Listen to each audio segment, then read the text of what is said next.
Hello and a very warm welcome to The Real Talk. I hope that your day is going well. Thank you for sparing time to join us.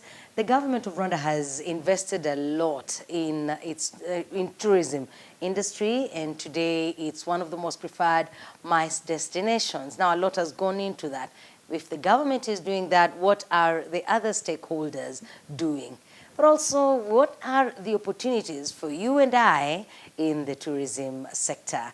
Today, we will be talking to someone who is in that space. We will be meeting our guests shortly. Please do stay with us. Welcome to the show. We are live on TV and on YouTube channel, our official RTV YouTube channel. Please make sure you share that link so that we have others watching. We are at Mythos Boutique Hotel in Kiovu. You check them out on different social media platforms. And whenever you have a small or a big event that you want hosted, come to them. They will gladly receive you. Our guest today is an interesting man, and he's the reason we are at Mythos. We thank them for giving us a home. And indeed, Olivier Tuyisabe, who's the manager, sales and marketing here, is someone that we hold dear. Today we're having this conversation with him as a stakeholder in the hospitality and tourism space. Good to see you. Jackie, thank you for having me. Have I ever thanked you for this? Thanked you for hosting us every week. Thank you. My team and I, we really appreciate Olivier. Thank you, Jackie. We appreciate having you guys, and you and your team. I think it's been a 2 years journey now. Can you imagine? It's coming to 2 years. Yeah, it's awesome. So we enjoy having you guys. We Thank enjoy you. hosting your guests. Most of them actually become our guests now. Yes. Because no one comes here once. Exactly. So once you are here, oh, you will be coming just a back. start. So we Olivier, appreciate thank you. that. We really we appreciate that. this. Is a partnership that is so meaningful to us that we really appreciate. And I pray to God that we will have a great 2025 and an even better future for both of us. Definitely. Yeah.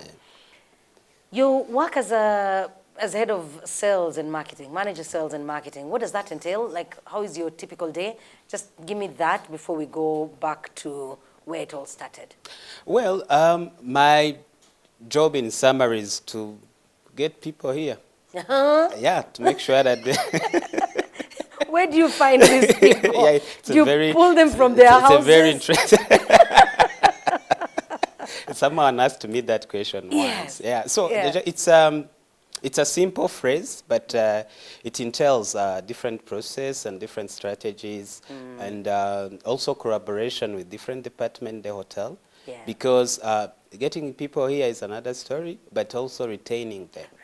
Retaining them is also another story. So it's a team effort and good strategies. That's fantastic. How big is your team? As the manager, I'm sure you have a lot of people in the sales and marketing department.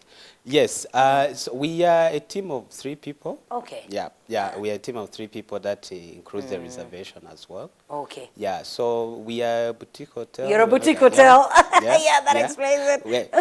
If somebody thought it was a boutique hotel, why 3 people? It's a boutique hotel. We will understand later on as the show progresses. We'll get to know what boutique means. That boutique hotel. Yes. So now, Olivier, let's go back to where you were raised. That early context will help us understand who you are today and what the journey has been like. So where were you born and raised? If you can share a bit about your education and how you found yourself in the hospitality and tourism sector. It's actually a very interesting journey. You know, I never thought as a kid that I would be working in a hotel, because that name or that kind of institution itself was something I was not familiar with. So I was born and I grew up in the Eastern Province in Rwanda. That's where I grew up. I think I used the concept of tourist. I kind of knew about it because I used to go to see people coming and going to Lake Muhazi, and I would hear people say "Nabakera Rugendo," which means tourist. So I kind of had a moral concept of what it might mean. But hotels, I didn't know about it until I actually went to high school. That's when, So your high school studies, were you still in Romagana, or you now moved from No, the Eastern Province to other places? Well, I did my high school in Southern Province, Collège Christ Roi in Nyanza. and I did university in Kigali, at Kigali Institute of Education. I actually studied literature and English with education. So Wow. that's why I'm saying it's a very interesting journey. Were you hoping to become a teacher? Yeah, I kind of loved it. When I was a kid, I used to see teachers in the neighborhood. You know, they were like respected people. Yes. Yeah. Quite respected and admired. Yeah, and admired. And I wouldn't say that I understood the impact of what they were doing, but as I grew older, I got to understand. But I also had passion for languages and understanding different perceptions from people with different backgrounds. That's something that really always intrigued me. From a young age. Yes, from a young age. So combining those two things, I guess I was either meant to be a teacher or I was either meant to be a hotelier, because in those areas I get to meet people from different backgrounds. Yeah, I get to experience that. Yeah. So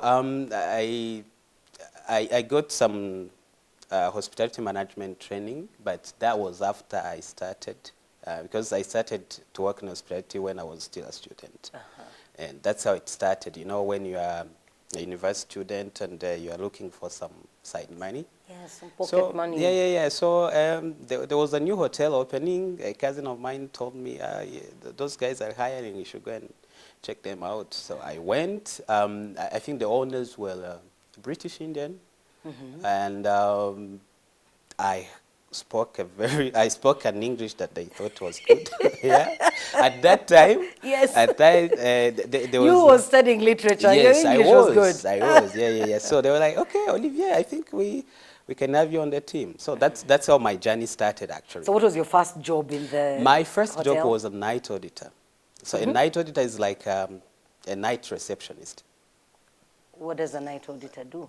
So a night auditor, what he does is like to prepare, you know, the hotel spends the whole day doing operation, setting, restaurant, checking in guests, you know. Checking them out. Yeah, checking them out. So what the night auditor does is like to reconcile those operations reports, make sure that all are in order before they start a new day. So the system, that is more work than would be done by an ordinary receptionist. Yeah, it is. It is more work. Yeah. So you have to reconcile the transaction that were made and make sure that all is in order, because once you click on the system to turn to a new date and things are not in a good order, then it's going to be a mess in terms of reports, in terms of accountability. Yes, yeah. So it was a very important role, and I always worked night, and then I would go to school at daytime, which was a bit challenging, but I enjoyed it. What time would you report for work? So I would report at 10 p.m. And then finish at 7 a.m. Oh man, and go straight to school. Yeah, and then go straight to school. But it wasn't very difficult, because, you know, the university system, you would maybe some days study for 3 hours a day, and then it would take some time to sleep, or you would have classes in the afternoon. Yeah. Of course, there would be some sort of challenging coincidence which you had to cope up with, but it wasn't that often. So, Okay. Yeah, so that's and how so my journey continued started. for a while. Yeah. So at that time, I was balancing the two passions I was telling you about, being a teacher and meeting different people. Yes. Yeah, because it was very interesting.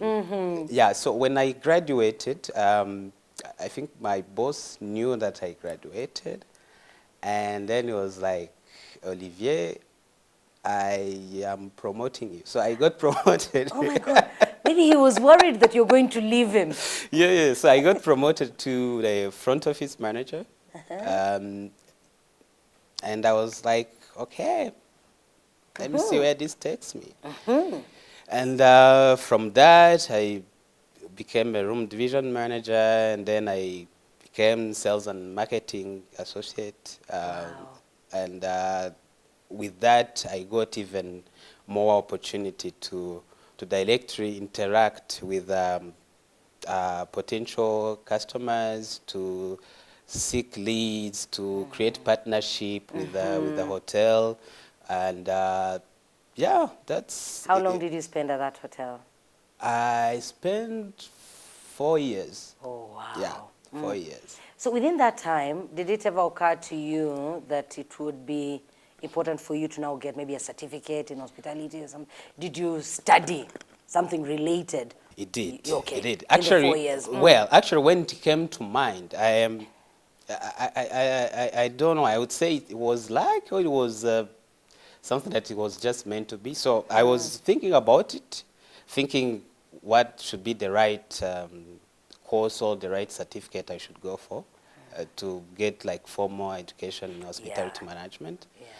And then I learned that there was a grant in RDB through MasterCard Foundation about an American university called Cornell University, where they were training managers who had been in hospitality but without formal education of hospitality management. Yeah.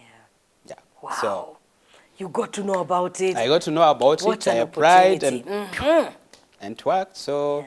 it was 1 year training. I learned a lot, but also the experience itself Yeah. had taught me a lot. And with that certificate, I also got to understand the formal aspect of hospitality management. That's very good. Yeah, yeah. So how did you then end up coming to Mythos?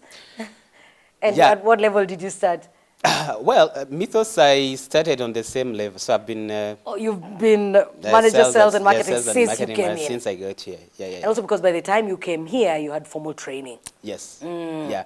But also after finishing the hospitality management certificate, I went for a master's, an MBA. Yeah.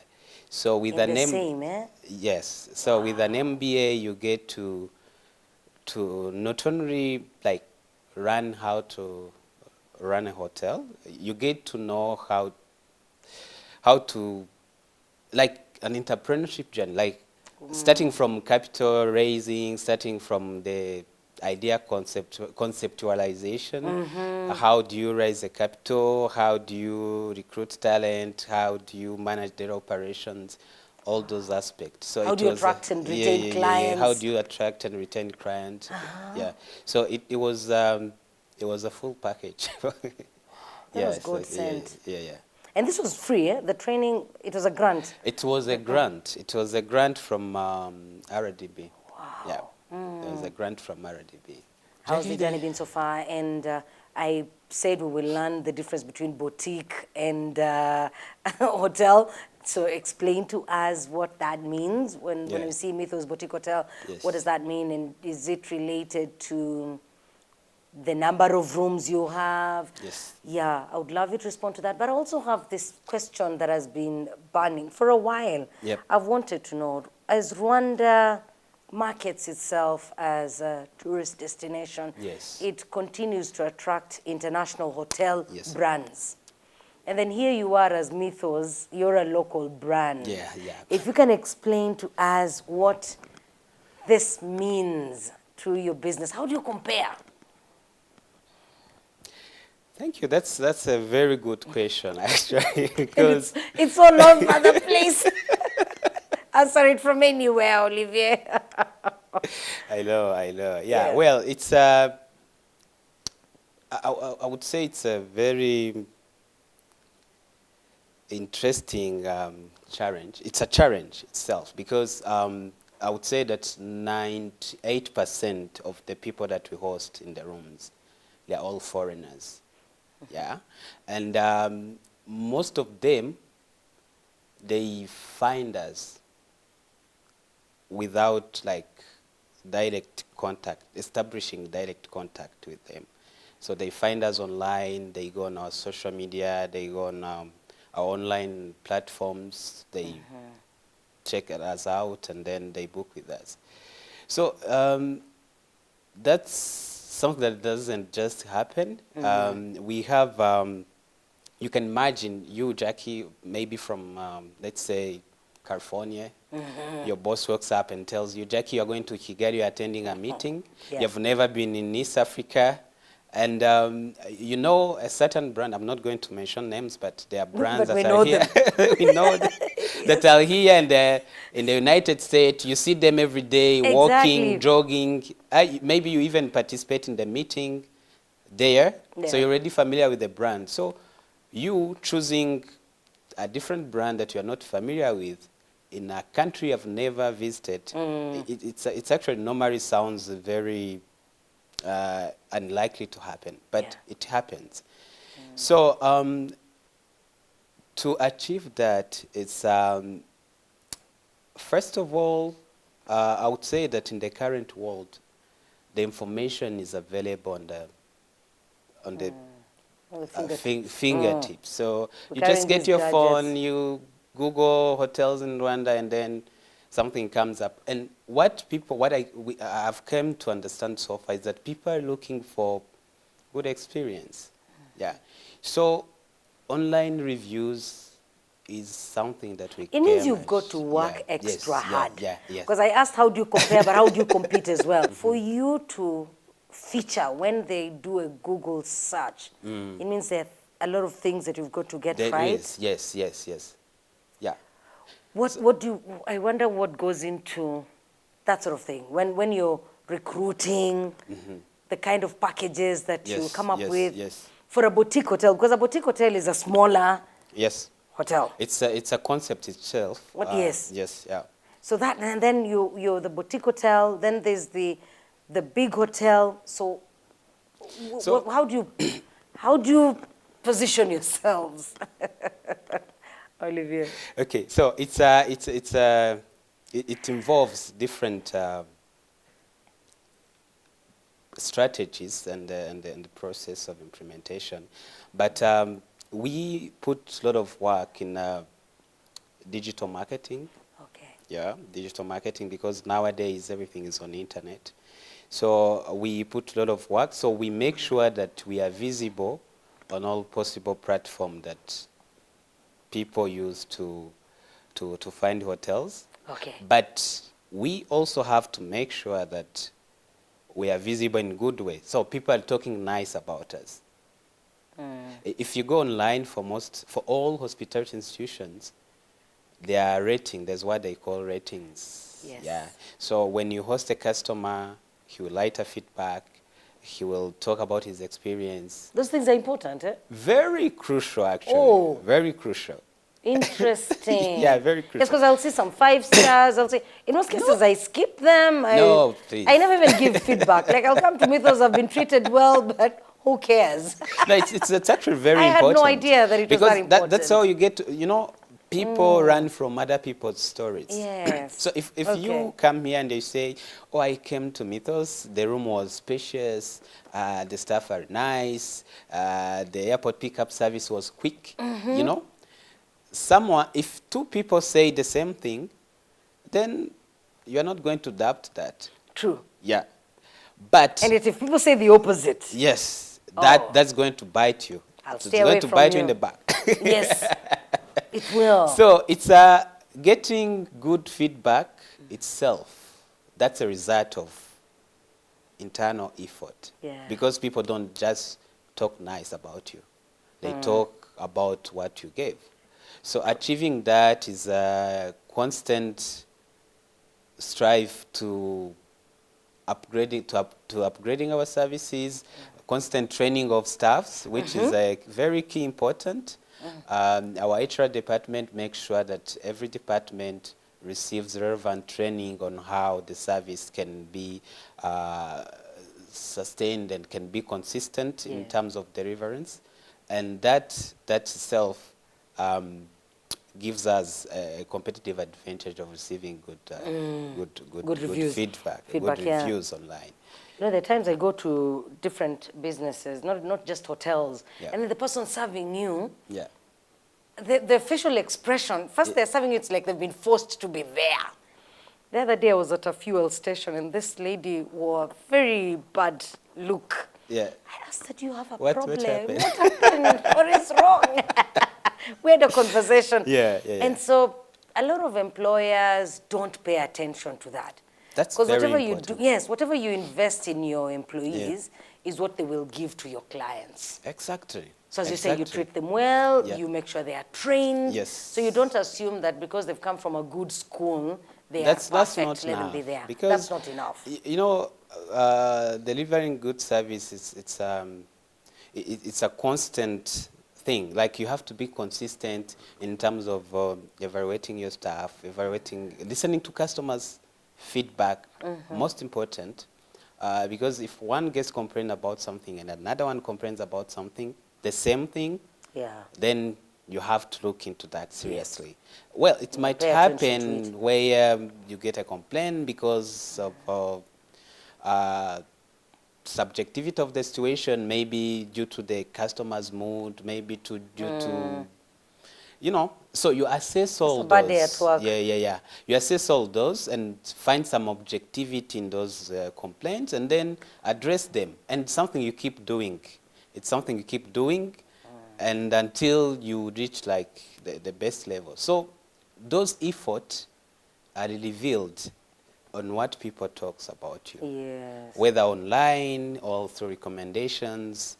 That's when it comes to service provision, we are still lagging behind. We talk about it, but indeed we need sector players like you to act on it. So now I go back to your question, like how does this famous brand X compare to this local brand Y? Yes. What makes a guest choose the local brand instead of the brand that he's familiar with? So the guests will go through those feedbacks, and most of there are guests who care about the brand, but there are also guests who care about the service. And they also care about your positioning strategy. Like if we call if we are boutique hotels, it means something in terms of product, the product design and the service delivery. Internationally, all on hotel standard, it's supposed to mean something. Okay. So it's not just it's not just a name. It's not just a name. Okay. So the size matters. Most of the time, boutique hotels are like smaller in size, with very good facilities, but on the service delivery level, they are very easy to address guests' problems. Like for some big hotels, to be very big, difficult for you to attend to each complaint. To attend to each request of every guest. So they kind of come up with like standard procedures of how things are done. But for a boutique hotel, Jackie, you can wake up and be like, I want to see the GM. And then you meet him in the corner. You make sure I meet like him. you used to. You know. So you'll be like, today I didn't sleep well, this and this, there were mosquitoes. Like the breakfast. And then you'll be like, Olivier, take care of this. And then to be taken care of. So the service is quick, and decision making is very fast. And that comes with its own competitive advantage in terms of service delivery. Okay. So the guests who understand that, they know when they are choosing a boutique hotel, what they are choosing, and you have to make sure that those promises are being delivered. We will take a break. When we come back, I would love us to talk about the challenges. It is a pleasure to have you on the show, and we do hope that this conversation is making sense to you, that you're able to pick a thing or two. Please share the link so that we have as many others learning from it. As our tourism and hospitality industry grows, what are those challenges? What are the things that need improvement? What are the areas that are neglected that need to be reawakened? Please do stay with us. We're taking a break, but we will be back.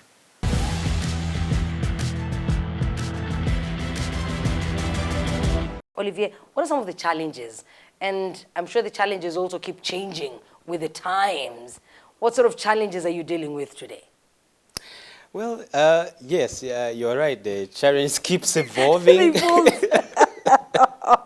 They keep evolving because I remember when we, like 6 years ago, 7 years ago, the challenge that most of hotels had was skilled labor. But now that's not the challenge. Well, we have schools, we have many international schools training people hospitality. So when that seems to be addressed, something new emerges. Yeah. Well, I would say that at the moment, the major challenge for hotels is there are a lot of informal players in the hospital. What do you mean by informal players? I mean, you might have heard of what they call Airbnbs. Yes. Yes. I So have heard of them, I know them. Airbnb, well, it's not not only on the aspect of competing with them, well, in terms of getting customers, but also in terms of service delivery, because the challenge that comes with that is the destination in general. When people use informal hosts, yes. you are not assured about the standard of services. And the experience also kind of affect the whole ecosystem in general. Yeah. And you might hear someone say, oh, I went to Rwanda, like this host was like this. And you'll be like, which hotel is that? And then when you get to investigate, when you get to find out, you'll be it's like, not a hotel. It's not a hotel. So and they're not regulated. These people are not they- regulated. yeah, they're not working under any no, sort of formal. there's no formal regulation at the moment. So, well, that's a challenge itself, and then there's also that challenge of now, like lowering the market, like fighting for market shares, because here you are fighting with someone you don't know, like you can never. You don't understand like how he operates. You don't understand his pricing. You don't understand how he networks, how he attracts. Because so it's a kind of the challenge that I would say that most of hospitality is. And then especially their pricing will be different from yours because they don't have a whole team of people to pay salaries. Exactly. Yeah. So but you know, every season comes with its own challenge, and eventually, if we overcome, you find the ways to deal with that. Yeah. I want us to touch on something that happened recently, a recent development. Yeah. A cabinet meeting decided to introduce a tourism levy. Yes. What does that mean, and how will this 3% be implemented? Well, that's something that is normal in hospitality in other countries. When I saw that, I already knew about it, about what a tourism levy is, but I did some research on what other countries are doing about it, how it's being done.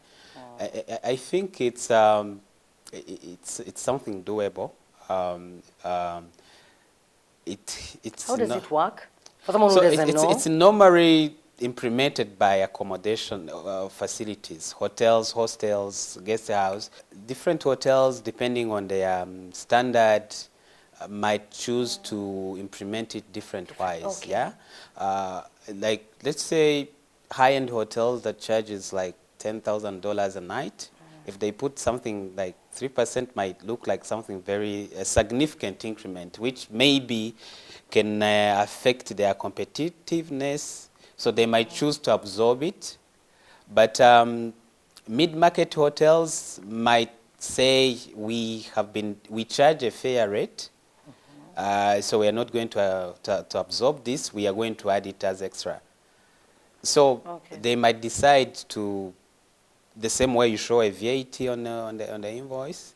So when you are communicating with the guest, you say this is what I'm charging before taxes. And then you show the breakdown of what the taxes includes. Most of the guests are familiar with that already. Because most of the people that travel actually... Yes, they are familiar with that. The same because when they are asking you about it, they are like, is that a net? Or is tax inclusive? So when you say it's tax inclusive, you get to explain what is actually... I've been to a place where it was charged completely separately. Like you even get a different receipt from the municipal council. Yeah. Yeah. They, So the they, hotel gives you, this is our bill. this is This, municipal fee. yes, this goes to the government. This is for the, and now in their case, it's not at the central government level. It's a district? Local government, yes, Oh. municipal council. I think it's also money meant to benefit the different areas. So the Yes. people in Musanze, Yes. this will be for hotels in Musanze will have their own way of doing it. Yep. And as we've said, there will be big hotels of 20 rooms. Yes. There are those hotels of Yes. 100 rooms. Yes, yes. So So they decide might what choose to their do. way of implementing that. Yeah. it, yeah. But Do you see it helping our sector? definitely, Is it a good definitely, Jackie, because the travelers that come in Kigali, it's a constant effort of Rwanda Convention Bureau, especially for town hotels. You've been seeing these international meetings taking place. Yeah. You will see like Kigali is busy and you're like, what is happening? Yes. So those consistent effort of bringing many meetings and exhibitions here, and the constant attrition of investors, because those foreign investors, they are the one that implement the project that brings in expatriate who need accommodation.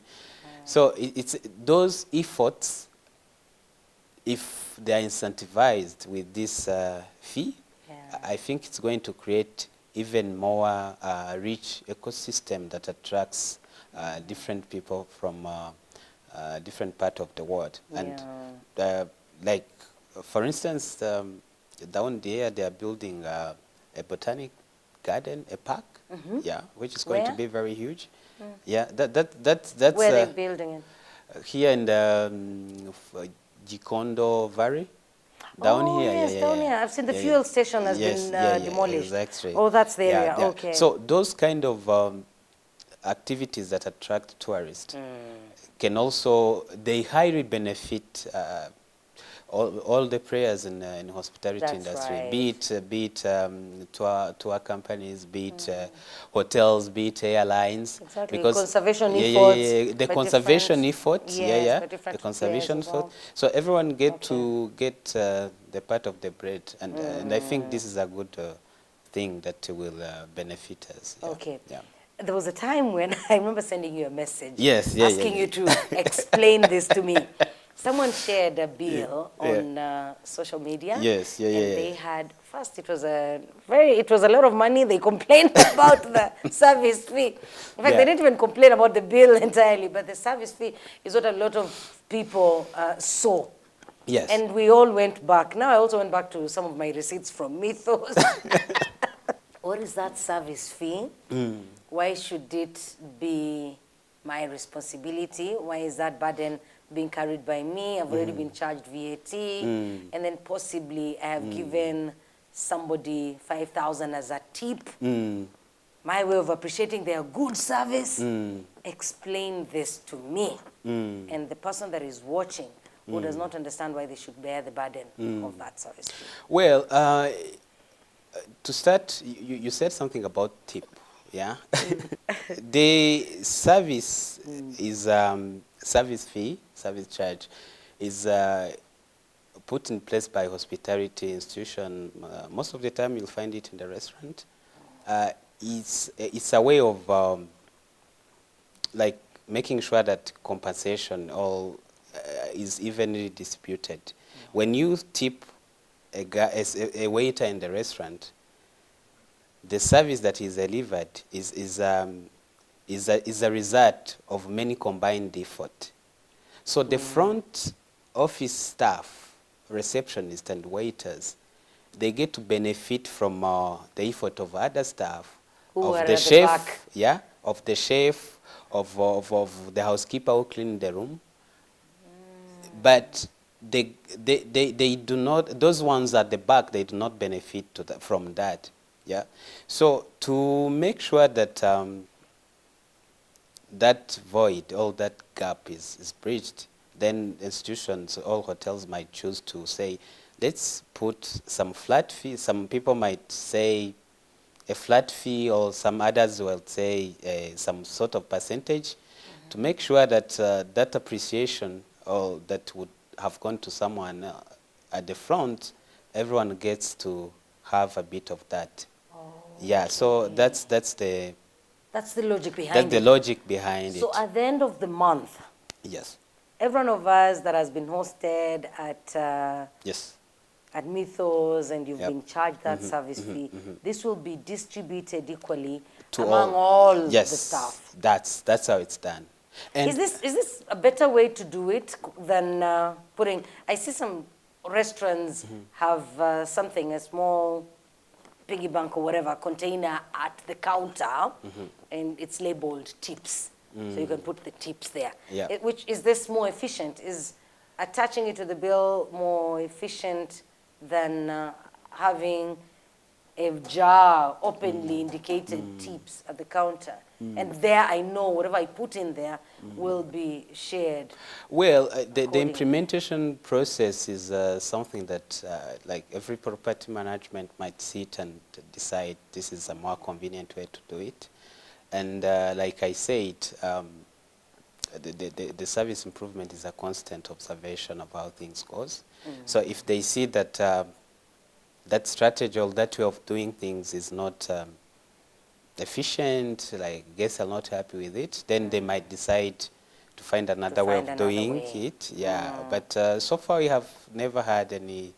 Well, the hiccups come sometime, but I think people get to understand Once you as we explain to them, and yeah. most of places, I don't know about other places, but we always make sure that guests are aware. Okay. Yeah, it's written on the menu. The waiter staff informs them. Yeah.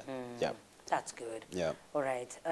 We're almost done with the conversation. Yeah. You refurbished Atmosphere Yes. restaurant. Yes. Has that borne fruits? Are you happy with the feedback you're getting? Oh Is it my attracting God. Oh my more God, yeah. clients? I ask that because there are certain businesses that Yeah. will never make any improvement. Yeah. You go to a certain restaurant and it It's has still the remained same. the same for the last 10 years. Yeah. But then when you come up and make such changes, I'm sure you're hoping to also attract Yes. new people, some good feedback. How is that Yeah. going for you since the launch? It's going really well. You've seen that we have launched with a name because, well, before it was Atmosphere Restaurant, but there was no effort in terms of branding the name. So It was also part. It was just part of Mythos. It was part of Mythos. Yes. And after, after evaluating different factors, we noticed that the segment of customers that comes to the restaurant and the one that comes in the room, they are different type of customers. So, like I said, accommodation, they're internationals. So when you are targeting them, when you're looking for them, the strategies that you use are different than the one you use for the restaurant. So the renovation, the rebranding was one of the positioning strategies. Yes, And so far it has bared a lot of result. People have been talking about us on social media. People are coming. It looks very beautiful. Yeah. So we keep and you know, and I love the lunch that you serve there. Yeah, So the Olivier, corporate you lunch. also serve as you are on the board of the Rwanda Hospitality Association. Yeah, You can yeah. just briefly speak to the association. What does the association do? Yes. Who are the members, and then what role do you play? Yeah.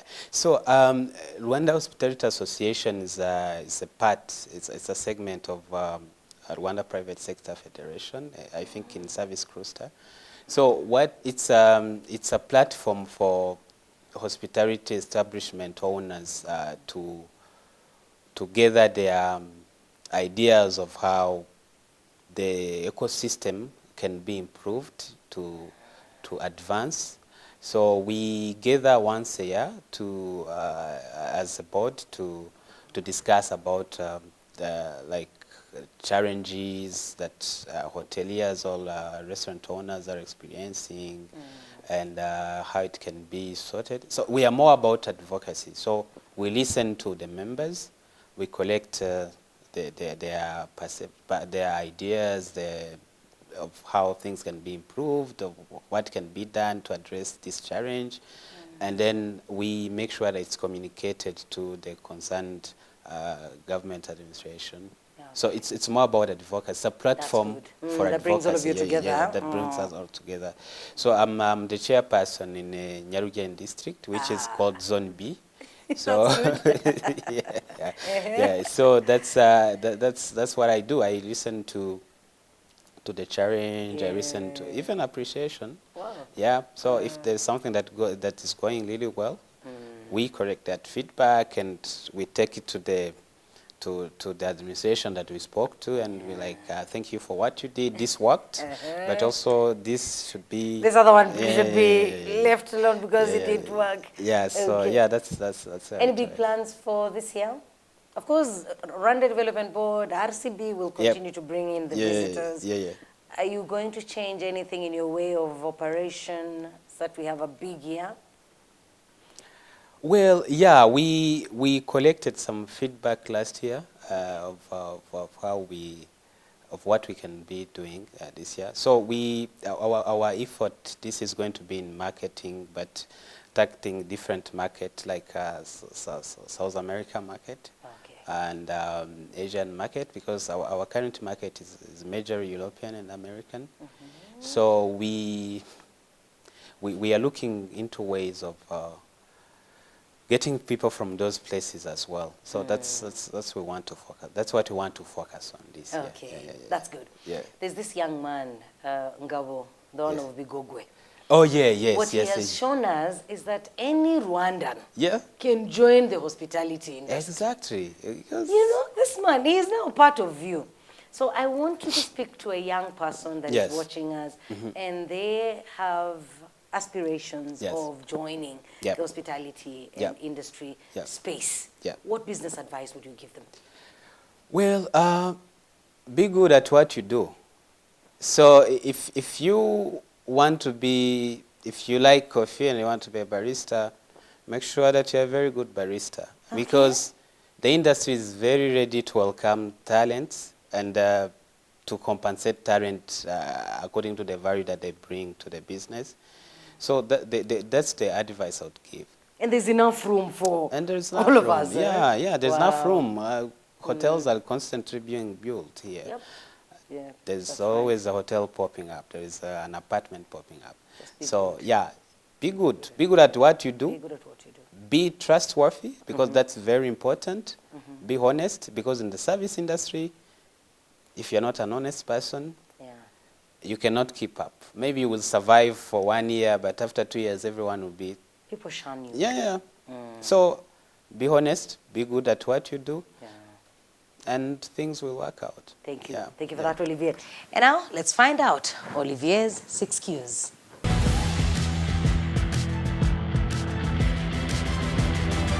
Olivier, 6 Qs, quick questions. What is your favorite hobby? Jaga, I enjoy riding a bike. Do you own one? Yeah, I do. I love that. And it's like after very busy work with the exhausting meetings and different interactions, sometimes challenging interactions, man, I enjoy going home and just riding as you're thinking and singing. Yeah, that's my hobby. Oh, nice. And then what has been the best thing about your job? My best thing about the job is meeting people, meeting you, meeting these guys. Yes. So it's like you're traveling while seated at one place, right? That is like true. You can never tell how your day is going to be. Like you can never tell who you're going to meet. At the reception, you meet Nicholas from Italy, and he's telling you about Florence. And when you go upstairs in the restaurant, you're talking to Jean-Marie from Paris. And then, it's very good. You're traveling without leaving. You travel like hotel. You travel without leaving. So I've been really enjoying that. Okay. And, I love that. Yeah. And then, what is your favorite dish? It could be something that you eat at this hotel. No, or actually, what you surprising, man. home. I've eaten different dishes, but nothing still beats a boiled cassava with chivuguto. It's still my favorite. I know it's surprising. It's surprising to eat from out here, but it's a boiled cassava and chivuguto. Yeah, it's still my favorite. That's a missile. It's still my favorite. And then, what place do you go to for inspiration? Well, I go to Muhazi because I don't know if it's because it's a place that is my childhood is familiar with. Yeah. So going back there, walking along the shores of the lake, it kind of refreshes me and yeah. I love that. Yeah, yeah, yeah. Yeah. Okay, then what is that Rwandan song that you can listen to on repeat? Well, Jackie, I don't know if it's the same with everyone else, but my favorite songs like switches depending on the mood. So you don't have one specific song Well, that you say? I have songs. Oh, I have okay. different songs, but this week I would wake up and feel like this song is ringing in my head, and I find myself Listening to it over and over and over. listening to it over and over. So Okay. I guess I could talk about this week's song. So, Yeah, all right. Give us this week's song. so there is this artist. I think she's called the Bukuru. She had this Christian. song, yeah. Christian She had this Bukuru. song called the Indamu. So like I think it talks about integrity. Like don't compromise your friendship because of material things. Yeah. So because like friendship is more important than these money. material Yeah. things, yeah. Because those materials can come as result of relationship. So don't sacrifice it because of don't sacrifice friendship because of those materialistic things. Okay. Yeah, so that's the song that's been ringing in my head. Christian, if you're watching, I'm going to invite you so that Olivier gets to give you a hug and tell you how that song has impacted him. And last but not least, what would you say to your younger self? What I would say to my young self is have faith, work on a skill, build a skill, because the world is going to need it. And that's all you need. Because have faith, work on something, make it perfect, then, yeah. Hone that skill. Yeah, hone that There will be skill. somebody willing to pay for it. Somebody willing to pay for it is out there. There are actually a lot of people looking for those skills. Wow. Yeah, just find something, be good at it, and have faith, because that's a very important thing. Yeah. That's a good message. Yeah. Olivier, thank you for your time. Thank you for honoring our invitation. Jackie, thank you for having me.